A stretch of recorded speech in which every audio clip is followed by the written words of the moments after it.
Our first question is whether you support Israel's goal to completely destroy Hamas. Okay, so let me just explain why it's so sad. If I were president, you would have never been attacked because Iran was broke. They had no money. China couldn't buy oil from them because otherwise China wouldn't be able to deal with the United States. I said to China, I said to many nations, 47 nations, I spoke to many of them personally, if you buy oil from Iran, you will not do any business in the United States, and we're going to tariff your products. And Iran did almost no oil business. You know that. Nobody would buy oil because of me. They were broke. They had no money for Hamas. They had no money for Hezbollah. They had no money for anybody. And now they're sitting with $221 billion in cash, and they control Iraq, which has $300 billion in cash. Stupidly, the United States went in and blew everything up. You know, you had two countries that were sort of equal in power, and one of them got blown up by the United States, and now Iran has a big advantage in the Middle East over a lot of other countries. When I saw October 7th, it was one of the saddest things I've ever seen because there was no reason for it. They would have never, ever done that for two reasons. Number one, they were broke, and number two, I was the president. They would have never done that because they knew there would have been very big consequences. All right. That being said, you have to finish up your war. You have to finish it up. You got to get it done. And I'm sure you'll do that. And we got to get to peace. You can't have this going on. And I will say Israel has to be very careful because you're losing a lot of the world. You're losing a lot of support.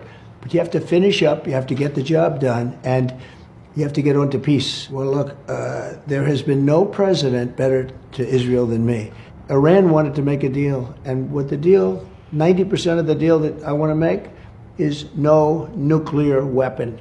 I'm a very loyal person. I've been loyal to Israel. Look, I've been the best president in history by a factor of 10 to Israel because of all the things I do. The embassy, Jerusalem being the capital, the best location for the embassy, and getting the embassy built.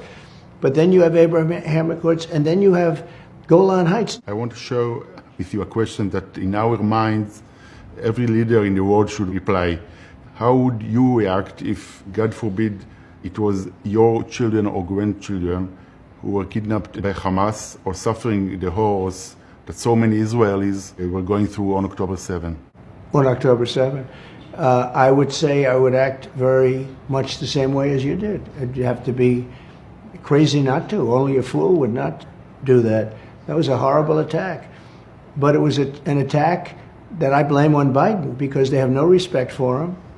He can't put two sentences together. He can't talk. He's a very dumb person. He's a dumb person. You're in a very dangerous neighborhood. And with Iran getting a nuclear weapon, once they have a nuclear weapon, you'll be speaking to them a lot differently than you're speaking right now.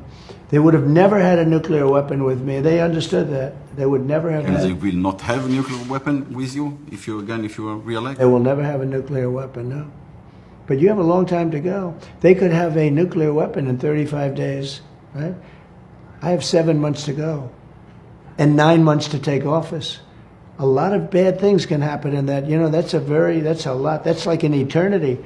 7 months in this world, and especially in the Middle East where it's so combative and so combustible. And this would be a time, if we had a real president, if we had a president that knew what he was doing, that could put two sentences together, that could get solved very quickly. Thank you Mr. President, thank you very much for this you. interview. Thank you both.